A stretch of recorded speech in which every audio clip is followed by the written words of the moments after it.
sempre um prazer, uma alegria a gente poder servir ao Senhor juntos e estar aqui nesse culto. Que prazer que a gente tem. Vamos abrir a nossa Bíblia mais uma vez em Atos, capítulo de número 2, a partir do verso 14.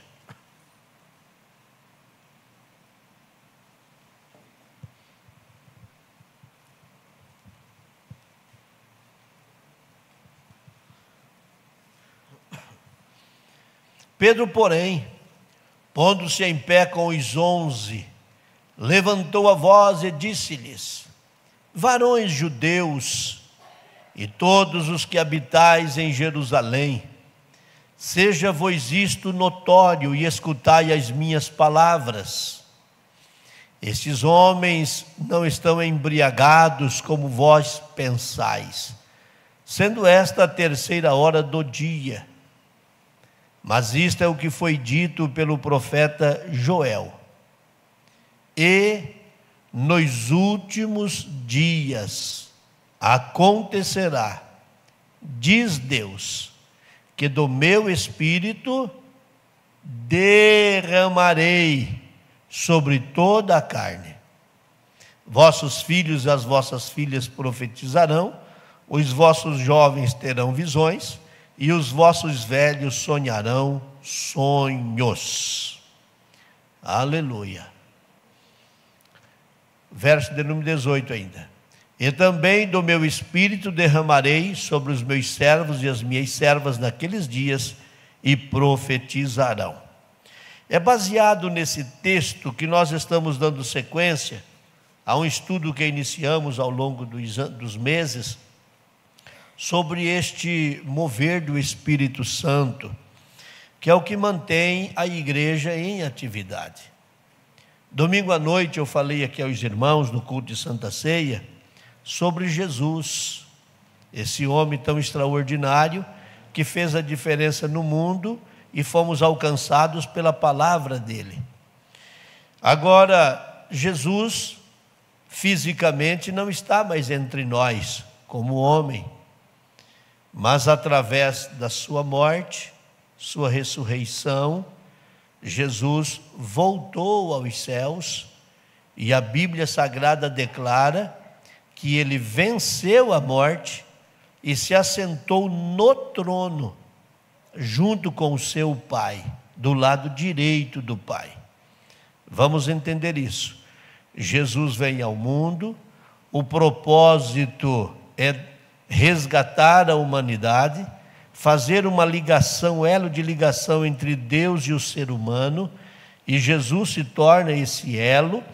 Por fim, ele se entrega à morte. A sua morte é exatamente para que a gente não tivesse que ter outro preço a pagar. O sacrifício ele já fez.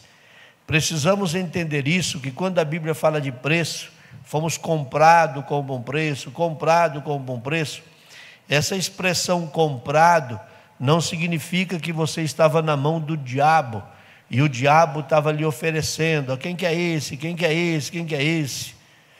Você foi comprado por um preço, porque tudo aquilo que tem um valor, né, um preço, se você adquire, é uma compra. Jesus não lhe comprou das mãos do diabo.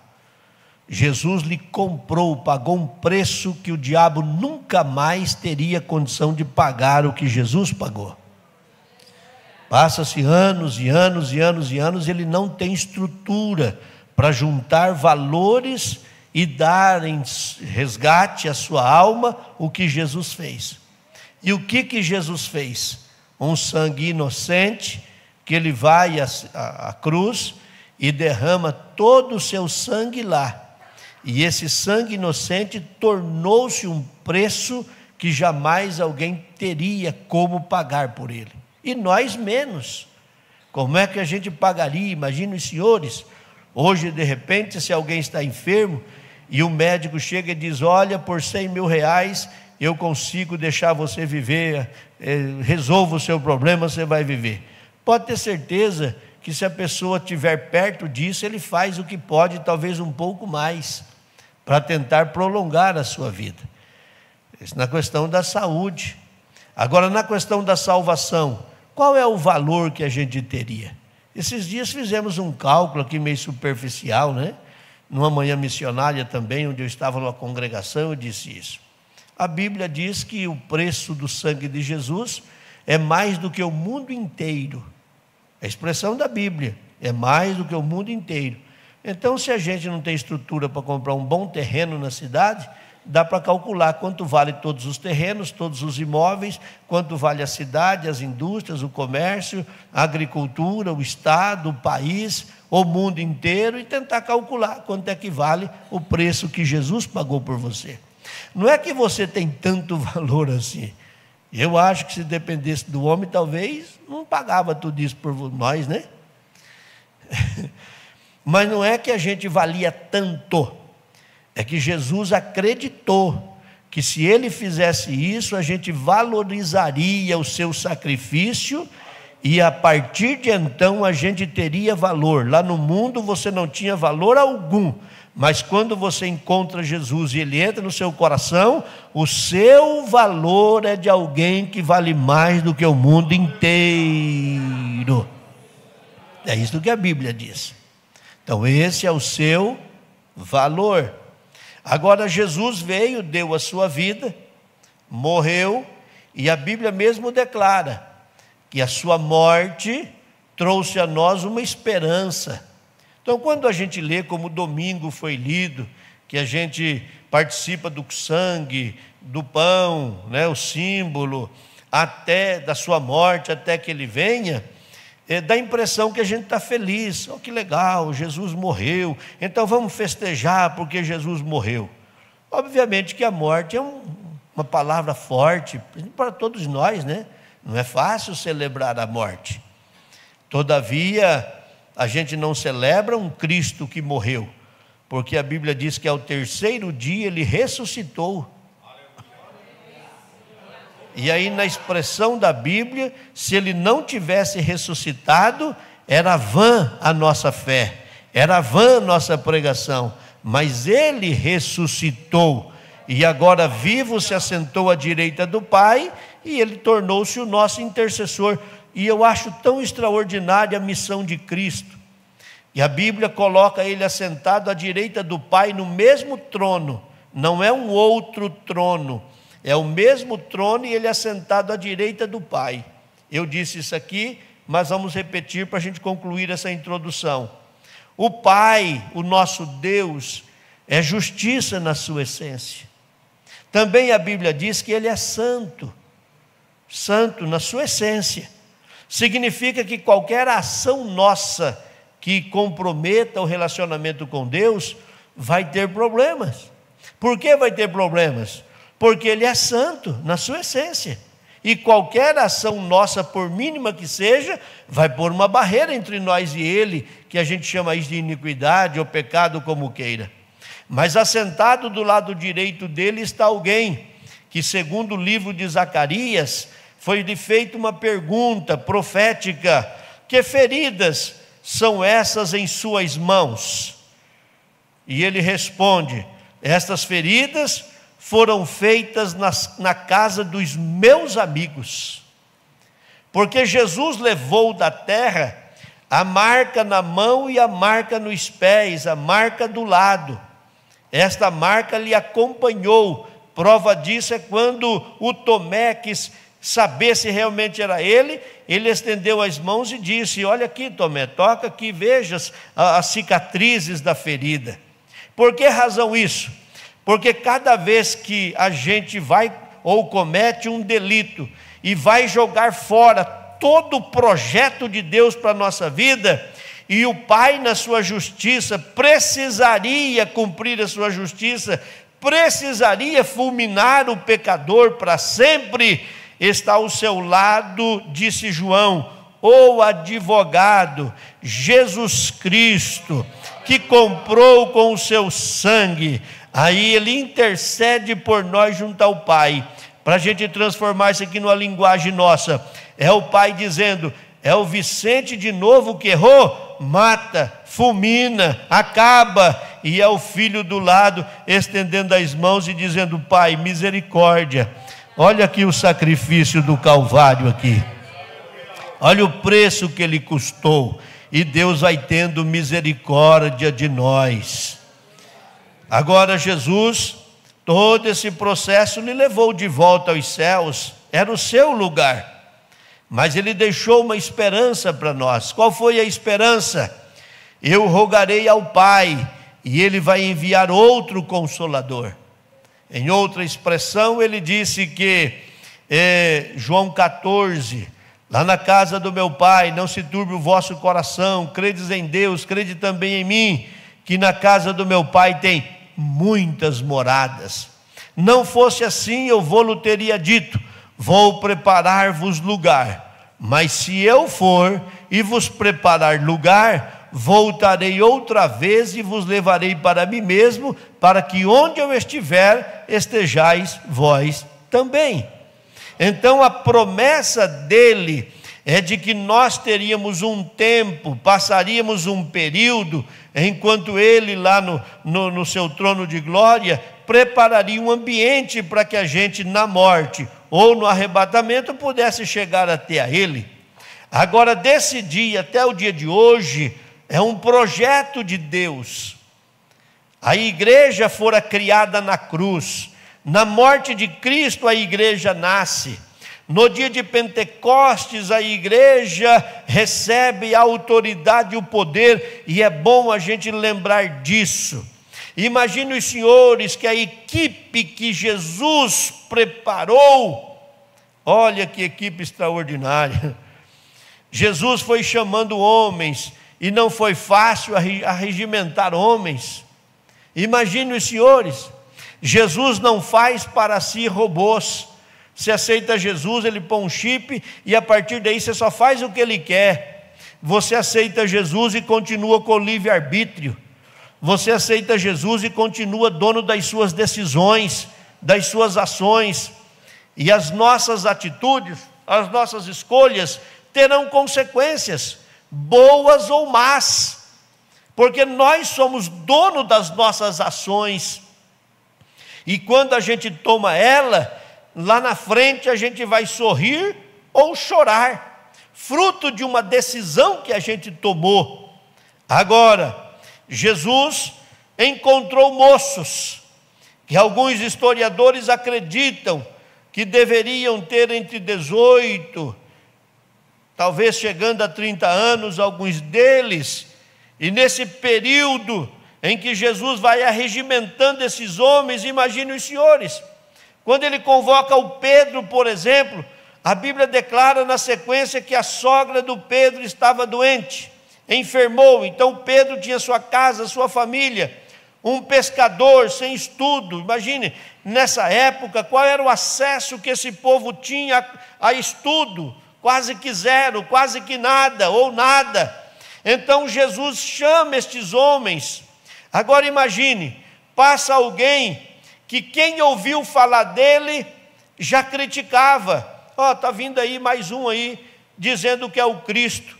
Tem uma expressão na Bíblia que quando alguém falou: olha, eu conheci agora um Cristo. Aí a pessoa disse: de onde ele vem? Disse: vem lá de Nazaré. Aí outro expressou dizendo: mas pode vir alguma coisa boa de Nazaré? Por quê? Por conhecer as Escrituras e a possibilidade da chegada desse tempo, alguns se intitularam o Cristo, moradores de Nazaré. Historiadores vão dizer que é possível que 1050 Cristos tenham surgido antes de Cristo. Pessoas dizendo: eu sou o Cristo, moro em Nazaré, eu sou o Cristo. E criava problemas seríssimos. De repente vem mais um e diz: eu sou o Cristo. De onde vem? De Nazaré. Então é natural que os seres humanos da época teriam dificuldade para entender isso. Mas Jesus vai chamando homens após si. Esse moço mesmo, Natanael, Jesus chama ele e diz: Natanael, eu preciso que você me acompanhe. Mas como é que o senhor sabe o meu nome? Eu te vi debaixo da figueira. E isso é algo extraordinário para pensar. O Natanael estava longe do circuito da população, longe do grupo que caminhava com Jesus e debaixo de uma figueira. E Jesus achou ele lá. Aí você acha que ele não te vê? Aí você acha que ele não te compreende? Aí você acha que ele não te contempla?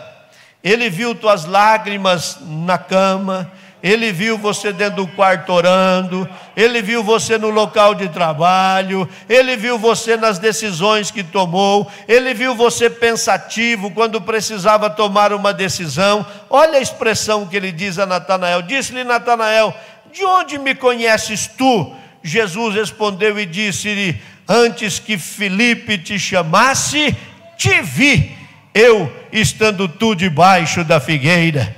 Devo dizer aos senhores que antes da gente dizer eu aceito o Senhor como Salvador, Jesus já estava olhando para a gente e vendo a gente. Aleluia. Ele vai chamando esses homens. Pensa esse moço, por exemplo. Ô Natanael, vem após mim e você vai ser meu discípulo. Ok, que legal. Agora eu sou discípulo de Jesus. Foi assim, não? O Pedro, casado, família, pescador, líder de um grupo de pesca, todo mundo dependia do Pedro.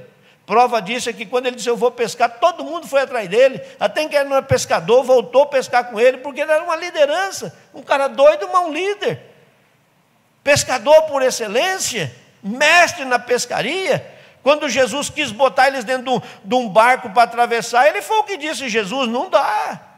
Eu conheço isso aqui, conheço os tempos, as luas, os mares, o vento, não dá. O cara é conhecedor. Aí passa um camarada que ele nunca viu e disse: ô Pedro, legal, vem aqui, você vai ser meu discípulo. Obrigado, vou ser o seu discípulo. Mas esse cara tem família, esse cara tem casa.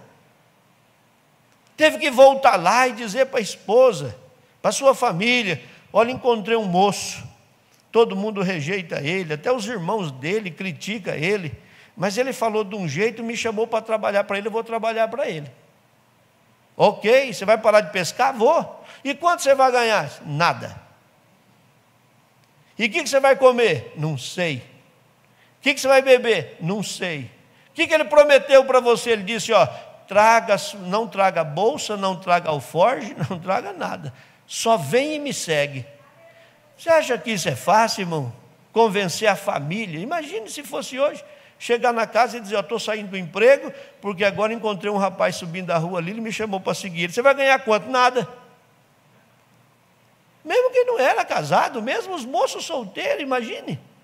Mas o poder de convencimento de Jesus, em nenhum momento você olha na Bíblia e diz assim: Jesus passou perto de Pedro, põe uma mão na cabeça dele, o Pedro deu uma estremecida, mudou o pensamento e diz: eu vou seguir esse homem aqui, virou um robô. Não. Eles foram convencidos. Jesus os convenceu. Prova disso, eu preguei aqui há poucos dias, que quando Pedro está lá em Cafarnaum, e passa os cobradores de impostos e pergunta: o teu mestre não paga imposto não? A resposta do Pedro é imediata: paga sim. Mesmo sem saber se Jesus pagava. Mas ele tinha tanta convicção que Jesus era tão correto no que fazia, que ele disse: Jesus não vai falhar nessa questão, ele paga sim. Então Jesus vai regimentar esses homens. Eu pergunto: Jesus deixaria um projeto chamado igreja na mão de homens que poderiam desistir com facilidade? Prova disso é que quando eles tiveram a oportunidade, Jesus morto, sepultado, eles simplesmente sumiram. O Pedro disse: eu vou voltar a pescar. Eu perdi meu tempo andando atrás dele e eu vou voltar a pescar. Mas 6 disseram: nós vamos contigo. Até quem não era o pescador disse: nós vamos contigo. Não tinha quem seguir mais. Olha a decepção. Voltar em casa e falar para a mulher, para a mãe, para os filhos: esse homem nos decepcionou. Olha os 2 no caminho de Emaús. Jesus acompanha eles. O que eles dizem? Ué, mas você é peregrino aqui e não sabe que esse moço nos decepcionou tanto? A gente esperava que ele ia redimir Israel, cheio um diálogo e um discurso tão perfeito, a gente se encheu de esperança, aí o camarada simplesmente deixa os caras matar ele, Não, nós estamos voltando para casa. Jesus teve que correr atrás desse povo um a um, irmão. Ele não podia deixar a igreja na mão desses homens sem algo que a gente está estudando aqui. Esse poder do Espírito Santo. Esses homens não resistiriam. O projeto nasceria falido. E uma das coisas que me empolga, 60 anos quase servindo Jesus dentro de uma igreja, é de que eu nunca fui obrigado a fazer nada, nunca fui obrigado a orar, nunca fui obrigado a cantar, nunca fui obrigado a dizimar, nunca fui obrigado a ofertar, nunca fui obrigado a entrar no ministério. Eu fui chamado por Ele e aceitei o seu chamado, o seu convencimento, foi me mostrando à luz da sua palavra que Ele era a única esperança que a gente tinha. Bendito é o nome do Senhor. Agora, esse poder do Espírito Santo deu à igreja a autoridade da igreja viver todos estes séculos, e a igreja já passou por momentos de turbulência. O próprio diabo já tentou acabar com a igreja, já usou homens para acabar com a igreja, já usou governos para acabar com a igreja, mas a igreja cresceu cada vez mais. Aí quando a gente vê hoje alguma coisa, alguma crítica em algum lugar, como eu disse aqui há poucos dias, e às vezes algum escândalo, e não é só da Assembleia de Deus, de todas as igrejas, né? Aparece às vezes alguma coisinha e tal, e alguém já, não, mas eu não me preocupo com isso aí, irmão, pode observar que eu não dou ibope para isso, porque a igreja, ela é de Cristo, quem fundou ela foi Jesus. Os homens iriam fracassar e decepcionar, iriam causar escândalo. O próprio Cristo disse: é necessário que venham os escândalos, mas ai de quem por quem vêm os escândalos. Quando ele usou esta expressão, ele estava dizendo: eu estou no meio dela e as portas do inferno não vai prevalecer contra ela. Os homens falham, mas a igreja é viva. Os homens falham, mas a igreja é de Cristo. Os homens falham, mas a igreja prossegue. Os homens falham, mas a igreja caminha. Os homens falham, mas a igreja prossegue, porque a igreja é um projeto de Jesus. São milhares de anos investindo num projeto. Essa igreja não nasceu ontem, esse grupo não nasceu ontem. Jesus foi buscando pessoas nos mais diferentes lugares e dizendo: me segue, me segue, me segue. Me segue, me segue, me segue. Pedro entendeu isso e disse que nós éramos pedras. Lembra que eu disse aqui terça-feira passada? Nós éramos pedras e não tijolos. Tijolos tem fábrica, fabrica todos do mesmo tamanho, da mesma cor, o mesmo material. Pedra, não existe fábrica de pedra. Cada pedra tem o seu tamanho, a sua característica, tem a sua origem. Assim a igreja de Cristo, a igreja que Jesus fundou, segundo Pedro, os crentes são chamados de pedra, cada um do seu tamanho, cada um do seu jeito. Aí Jesus foi pegando pedra por pedra e foi formando este edifício chamado igreja, cada um do seu jeito. E eu acho isso lindo na igreja. Uma das coisas que me empolga dentro da igreja é isso: cada um tem uma altura, tem um tamanho, tem uma idade, uma cor de pele, uma cultura, finanças, muda sobrenome, muda jeito de ser, muda cor de olho, mas quando entra aqui dentro todos têm o mesmo pensamento, a mesma visão, a mesma atitude, o mesmo desejo de servir e o mesmo alvo, que é o céu. Bendito é o nome do Senhor. A gente sai daqui e cada um se veste de um jeito, caminha de um jeito, trabalha de um jeito, come de um jeito. Olha, se você sair comendo na casa de cada crente, vai ver que cada um tem um jeito de se alimentar. Um gosta de uma coisa, outro gosta de outra. Isso nos difere, isso é bonito. Todavia, quando a gente forma esse edifício que é a igreja, Cristo é o cabeça, pronto. Aqui dentro a gente não tem outra coisa, que é o mais alto, o mais baixo, o mais velho, o mais novo, o que tem muito dinheiro, o que tem pouco dinheiro, o que tem muita saúde, pouca saúde. Aqui dentro a gente tem um propósito só: adorá-lo, glorificá-lo e bendizê-lo. Isto é igreja. Agora, para isso, Cristo precisava dar uma autoridade à igreja. Imaginem os senhores, se nós tivéssemos hoje nas cidades o trabalho dos militares, da Polícia Federal, da guarda municipal, e quando chegasse para prender um bandido cometendo um delito, o bandido dissesse assim: você não tem autoridade para me prender. Pronto. O que ia acontecer? Baderna, bagunça, anarquia. Por que um policial chega em um determinado lugar com autoridade, a arma em punho às vezes, ou outros instrumentos, e põe ordem no ambiente? Porque a ele foi dado a autoridade. A igreja de Cristo, no mundo espiritual, ela também tem esta autoridade. E é por isso que a Bíblia é perfeita. Uma das coisas que me fascina na Bíblia é a sua perfeição. Paulo está pregando o Evangelho e as pessoas estão entendendo. Aí um moço que vivia com adivinhações chega até Paulo e diz a ele: quanto é que custa? Quanto que eu posso pagar para ter esse poder? Ele disse: não, isso aqui não paga nada. Aqui não é com dinheiro que compra. Aqui é a graça que ele dá. Isso é extraordinário.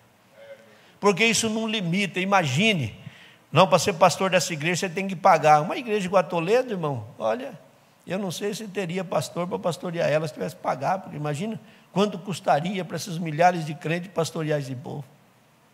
Para você tocar na orquestra você tem que pagar. Imagine quantos músicos teria, que valor pagaria para tocar, para cantar um hino aqui na igreja. Não, você não paga nada. Vamos só abrir um parênteses. Você oferta e ajuda por fidelidade, porque você vê que isso é bom para a sua vida. Mas vamos esquecer isso agora. Eu estou falando do projeto de Deus Igreja. Você não paga para isso, mas você tem uma autoridade que Deus lhe dá. Aleluia. Aleluia. Imagine as pessoas que sofrem problemas demoníacos, pessoas possessas por demônios. Vocês vão se lembrar de que uma vez eu contei um episódio numa congregação que eu servi, que uma mulher tinha um problema gravíssimo, de ordem moral, mãe de família, mas um problema gravíssimo. Ela veio num culto e o demônio se manifestou na vida dela, e quando se manifestou, os obreiros não conseguiram expulsar o demônio dela. O púlpito era bem mais alto que esse aqui, o púlpito menor, mas mais alto que esse aqui. Eu lembro que eu saltei de cima do púlpito e foi lá. Quando eu estava chegando perto dela, o Espírito Santo, esse Espírito Santo que eu estou falando aqui, que é a autoridade da igreja, o que dá esse poder à igreja, falou aos meus ouvidos: chame a irmã Leonor. Irmã Leonor Rossato. Chame a Leonor, uma velhinha branquinha, no cantinho assim. Eu nunca ouvi a voz dela dando um glória a Deus na igreja. Caladinha, quietinha. O esposo dela também, uma família de espanhol, muito quietinho.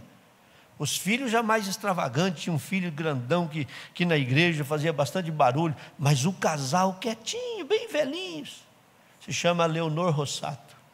E eu pedi para uma irmã buscar ela. E ela estava lá chorando assim, quietinha, e aquela situação desagradável, aquela mulher causando uma situação, eram muitos demônios na vida dela. A irmã Leonor foi buscada pela mão e veio, e eu estava na frente dela. Quando ela chegou perto de mim chorando, disse: o que foi, pastor? Eu disse: é para a senhora expulsar esse demônio. Quando eu falei assim, os demônios se manifestou na vida da mulher, gritou e disse: nós estamos indo embora, pela autoridade que tem na vida dessa mulher. Ela não orou pela mulher, ela não pôs a mão na mulher, ela não gritou, não pegou o microfone, ela só chegou perto.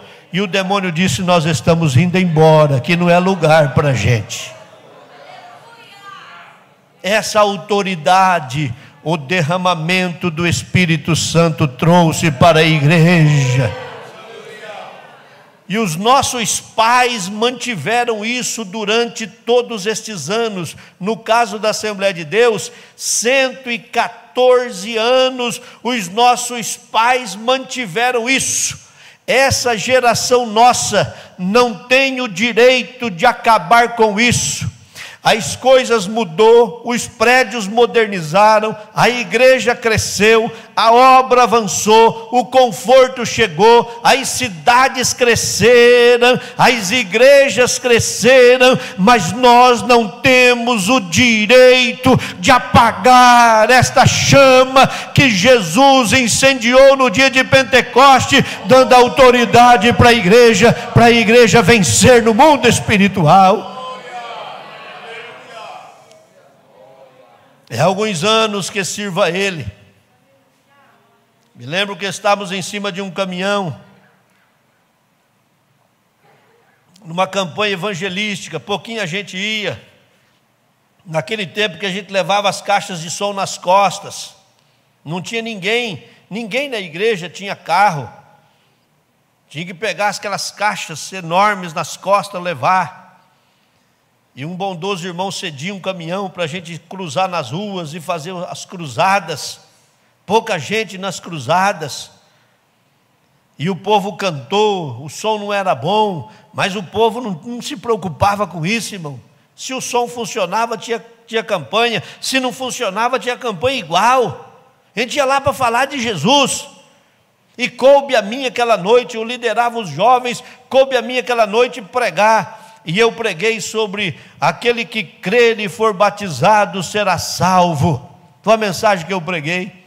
Quando eu terminei de pregar, olha quantos anos isso já faz, mas quando eu terminei de pregar, bem em frente o caminhão, tinha um moço moreno com uma filha no colo, caindo de bêbado, mas com a menininha no colo. Ele estava ouvindo algumas casas distantes, o som chegou lá, e ele caindo de bêbado, ele pegou a menininha no colo e veio. E chegou ali, ele gritava, incomodando até o culto: eu quero Jesus, eu quero Jesus, eu quero Jesus.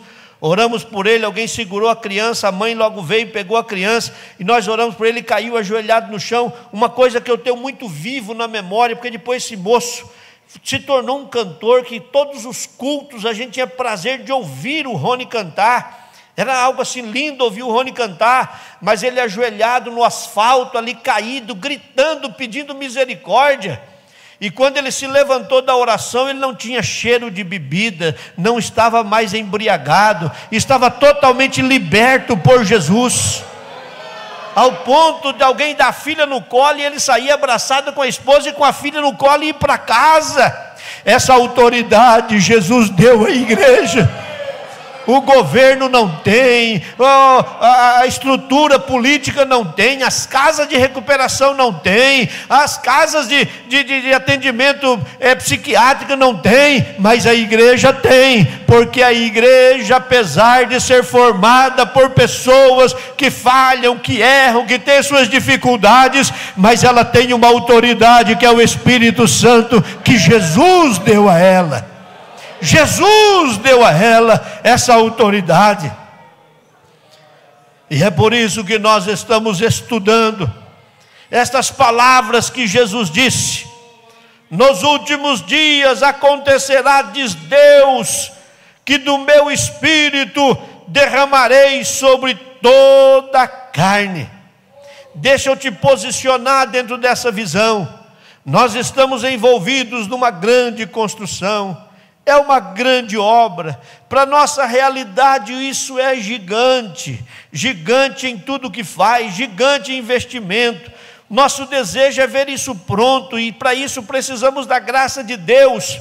Mas eu disse aqui uma vez e vou repetir: essa igreja poderá ter beleza, esse templo poderá ser imponente, esse templo poderá chamar a atenção, mas se esse mover do Espírito Santo não tiver dentro dele, pode fechar as portas, alugar para um supermercado, alugar para um depósito e sair lá de dentro, porque para nós o que importa não é a beleza do prédio, o tamanho do prédio, é o derramar do Espírito Santo dentro de nós. A gente ainda quer sentir esse gozo, esta alegria. Eu tenho batido nessa tecla, eu disse aqui na última terça-feira, há poucos dias, conversando aqui na secretaria, eu disse aos obreiros que estavam ali comigo: a gente ainda glorifica a Deus nessa cidade, cidade, porque a gente ainda percebe que as igrejas, seja a sede, seja as congregações, ela não vive por causa da cor, por causa do que tem dentro dela, por causa da estrutura dela, ela vive porque se movimenta no derramar do Espírito Santo. Jesus ainda se movimenta no meio de nós. Oh, aleluia.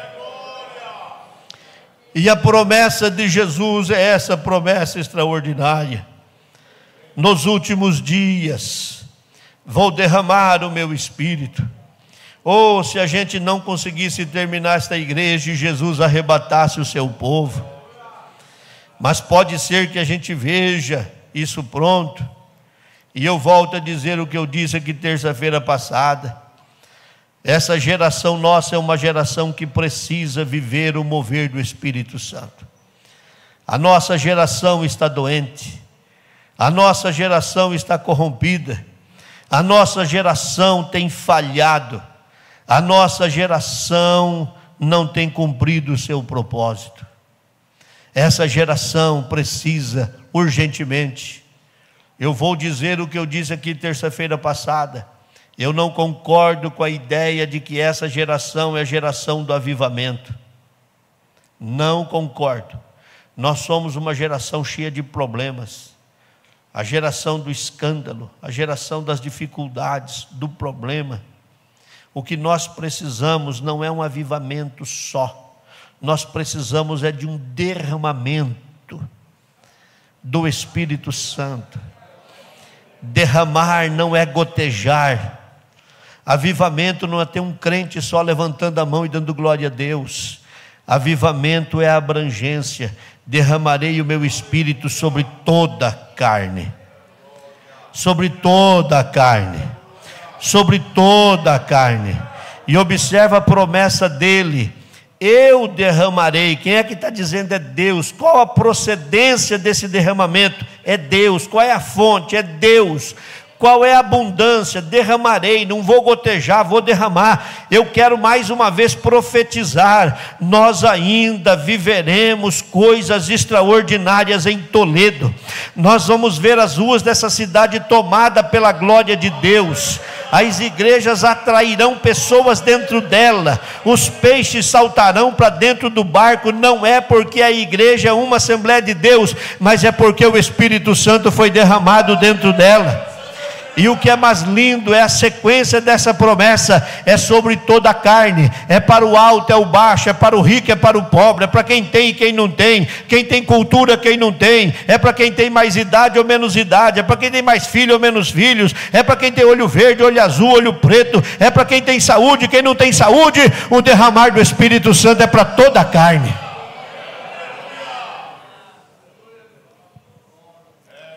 E eu concluo dizendo o que nós estudamos aqui terça-feira passada.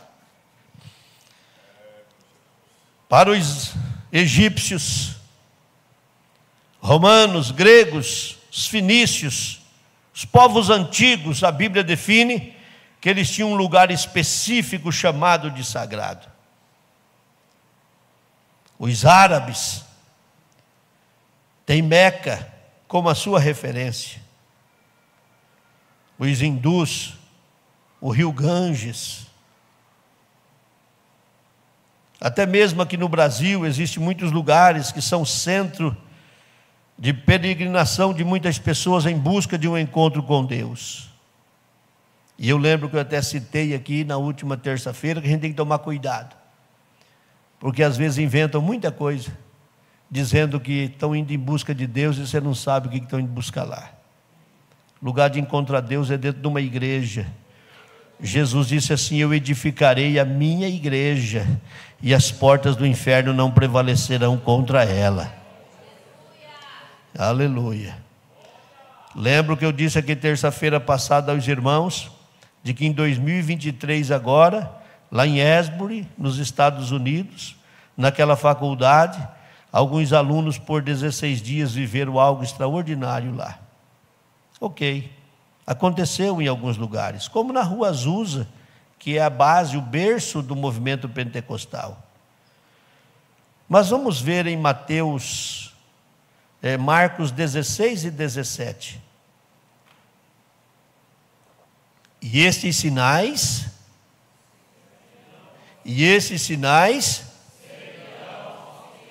ponto. Define lugar aqui? Tem um lugar específico? Não. Os sinais seguiriam os que creem. Veja Mateus 18, 20. Porque onde estiverem 2 ou 3 reunidos em meu nome, define lugar? Quer uma citação bíblica para isso aqui? O Enoque está sozinho, cultuando a Deus. O ano inteiro cultuou assim, não? Quanto tempo? Oi? Centenas de anos. Só o Enoque. Aí Deus aparece para Enoque e diz: Enoque, esse culto está muito bom, vem para cá. E levou o Enoque junto com ele, né? Era uma igreja de um crente só, mas Jesus estava lá, Deus estava lá. Quando está o Elias e o Eliseu lá, da banda do Jordão, e foram separados pelos cavalos e carros de fogo, a glória de Deus estava lá, o derramamento estava lá. Só tinha 2. Definiu o lugar? Não. Aí tem 3 dentro de uma fornalha. 3 moços fazendo um culto dentro da fornalha. Quem é que aparece lá? Jesus, o próprio Deus. O derramamento do Espírito Santo dentro da fornalha. Só tinha 3 crentes reunidos. Aí tem lá um grupo de discípulos reunidos dentro de uma casa, janela e porta fechada, e eles estão lá, desesperados, 11 deles. Aí Jesus aparece, atravessa a parede e cumprimenta, derrama sobre eles o Espírito Santo e diz: paz seja convosco. Só tinha 11 reunidos. Passou esse episódio, tem uma igreja com 120 reunidos. Mais uma vez o Pentecostes se instala lá e o derramamento do Espírito Santo está lá. Lá na porta do templo, ou melhor, na porta do cenáculo, são 3.000 homens que aceitam Jesus como Salvador. Eles pregam mais uma vez, aumenta para 5.000. E de lá, irmão, ninguém mais segurou isso. Porque não depende do lugar. Então Jesus não só batiza dentro da igreja, não só batiza no congresso, não só derrama o Espírito Santo não, irmão. Aonde você estiver, esses sinais seguirão os que creem. Bendito é o nome do Senhor. Vamos encerrar. O Deus que abençoou, perceba que não há definição de um lugar.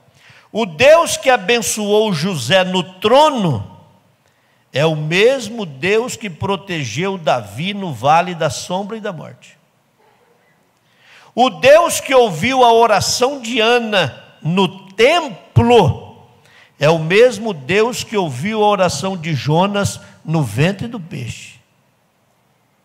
O mesmo Deus que fortaleceu Elias para ele andar 35 quilômetros do Carmelo até Jezreel, correndo, é o mesmo que batizou os apóstolos quando eles estavam reunidos no mesmo lugar e assentados. Então, Elias está correndo, os apóstolos sentados. O Deus do Monte Horebe que apareceu para Moisés é o mesmo que salvou o eunuco na estrada deserta de Jerusalém a Gaza. O mesmo Deus que salvou dentro da casa, como fez com Zaqueu, é o mesmo que salvou Saulo no caminho de Damasco. O Deus que batiza aqui, perto, também é o Deus que derrama o Espírito Santo longe.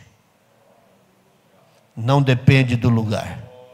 Aonde você estiver, você vai atrair o derramamento do Espírito Santo.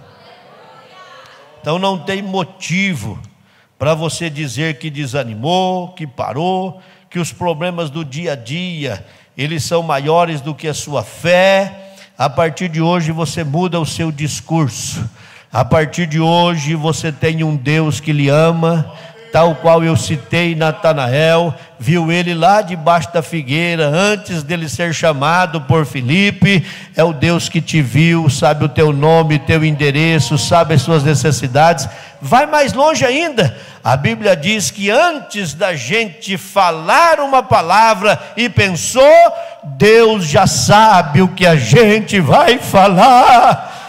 Ou se a gente entender esse projeto de Deus na nossa vida, vamos sofrer menos. Hoje nós temos à disposição o Espírito Santo, que veio para dar autoridade à igreja e manter a igreja em atividade. Essa autoridade é para a igreja, essa autoridade é para você na sua família, essa autoridade é para você no local de trabalho. Então, se porventura houver situações em que o inimigo das nossas almas desejar crescer lá no trabalho, nos teus projetos, nos teus sonhos, está na hora de olhar para ele e mostrar para ele o tamanho do Deus que você tem. Enquanto ele vem mostrando o tamanho do seu problema, mostra o tamanho do Deus que você serve e o poder do Espírito Santo que tem na sua vida. Esteja em pé, por gentileza.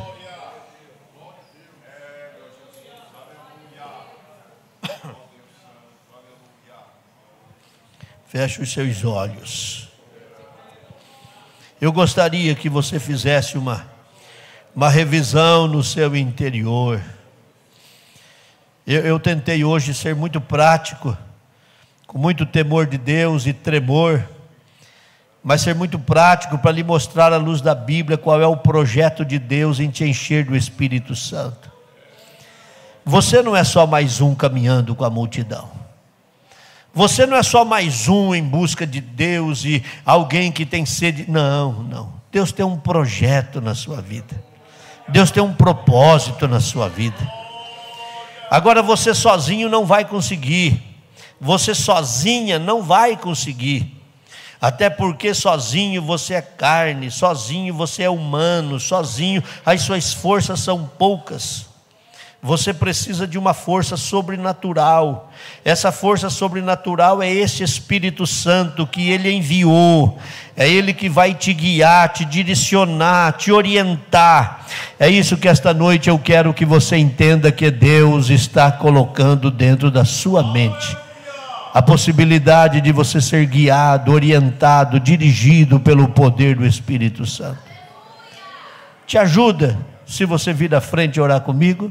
E te ajuda, vem, é a última oração da noite, e de repente você queira vir aqui para a gente orar junto, estou te convidando. Se você acha que isso aumenta a sua fé, caminhe até aqui. Eu quero te ajudar orando. Eu quero que você saia daqui consciente, que diante de todas as possíveis dificuldades que enfrenta, tem um Deus nos céus que se preocupa extremamente com você. Agora não se desespere. Creia, o Deus que ainda fala, é o Deus que ainda age, é o Deus que ainda fala, é o Deus que ainda age, o Deus que ainda age é o Deus que ainda fala, o Deus que ainda fala é o Deus que ainda age. Então, se você precisa de uma orientação dEle, de uma direção dEle, eu estou profetizando o derramar do Espírito Santo sobre a sua vida. Não se desespere. Meu querido companheiro, não se desespere. Quem é que disse que seria fácil? Quem é que falou que seria fácil?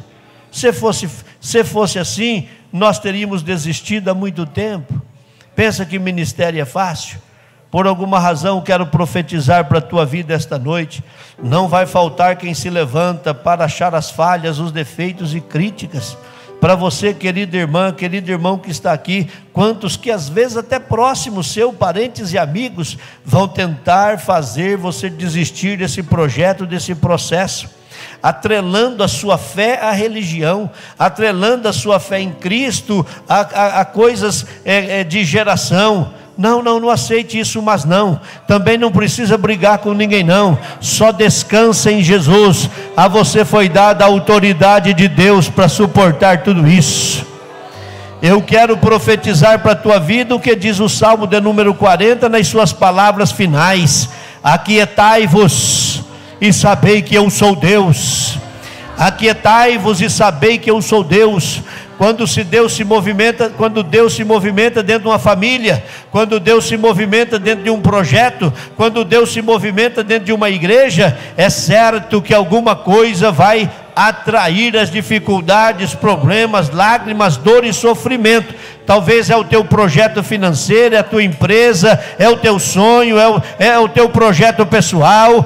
Pode ser que você seja tentado a desistir por achar que não consegue, não conseguiria. Olha a voz de Deus para a sua vida: aquietai-vos e sabei que eu sou Deus. Descanse, então somente descanse.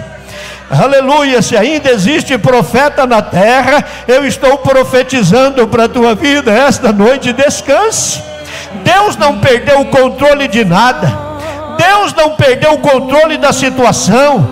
Deus não perdeu o controle de nada, muito menos da sua vida. Descanse. Descanse. Descanse. E eu gostaria que você orasse agora e diga a Deus que se Ele te viu e Ele conhece as suas dificuldades, que Ele então se revele, que Ele então se manifeste ao seu coração, que Ele faça você sentir que de fato essa noite Ele está falando aos seus ouvidos. E eu profetizo: seja cheio do Espírito Santo, seja cheia do Espírito Santo. Sinta o bálsamo de Deus, que cuida de você, que cuida dos seus projetos, que cuida dos seus sonhos, que cuida da igreja, que cuida de cada um de nós. Descanse.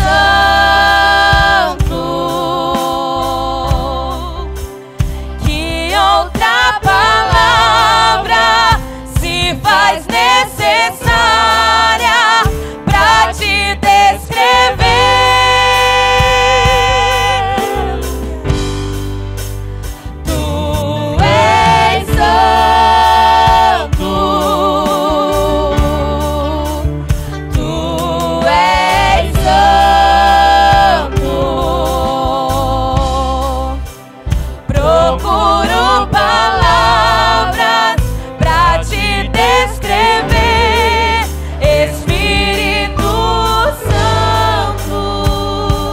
Querido Deus e maravilhoso Pai, eu mais uma vez entro em Tua santa presença para orar, revestido da autoridade que o Senhor me dá, como ministro do Evangelho do Senhor, constituído assim por pura misericórdia de Tua parte, dando-me a honra de servi-lo nesse templo, servi-lo nessa cidade e de ter o privilégio de anunciar a Tua palavra esta noite. Quero que o Senhor compreenda, Pai, que mais uma vez eu preciso dizer: fui obediente à Tua voz, não acrescentei uma palavra e não deixei de dizer uma só delas. Fui obediente à sua revelação e venho agora com muito temor do Senhor e tremor entrar diante do teu trono como teu servo e clamar. O Senhor confiou a nós esse rebanho, então eu quero clamar por esse meu querido companheiro de ministério, quero orar por sua família, por sua casa, pelo seu lar, quero orar pelos irmãos e irmãs que estão aqui à frente, em busca de um socorro do Senhor, por vidas que estão dentro desse templo e estão buscando do Senhor uma experiência nova. Querido Pai, eu lhe peço em nome de Jesus que mais uma vez o Senhor se revela a estes corações. O culto vai ser encerrado, mas esse povo voltará para sua casa. Lá na casa visita eles, porque se o derramamento do Espírito Santo não depende de lugar, se revela lá na casa deles.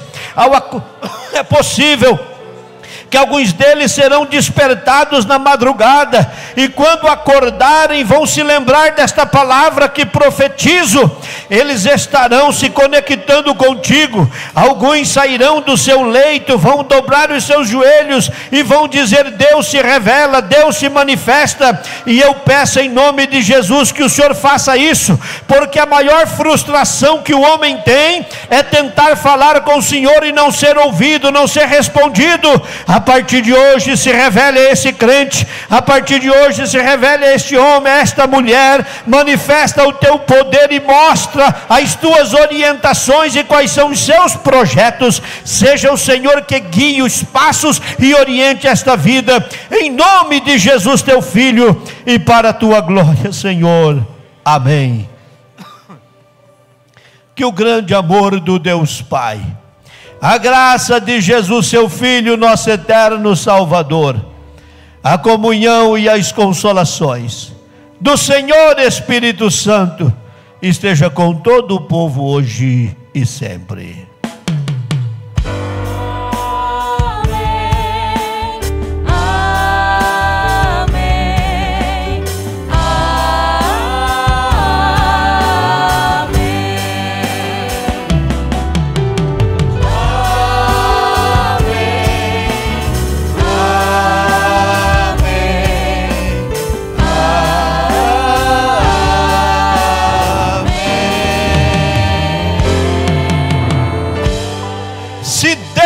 É por nós, ninguém. Deus os abençoe em nome de Jesus. Vão em paz.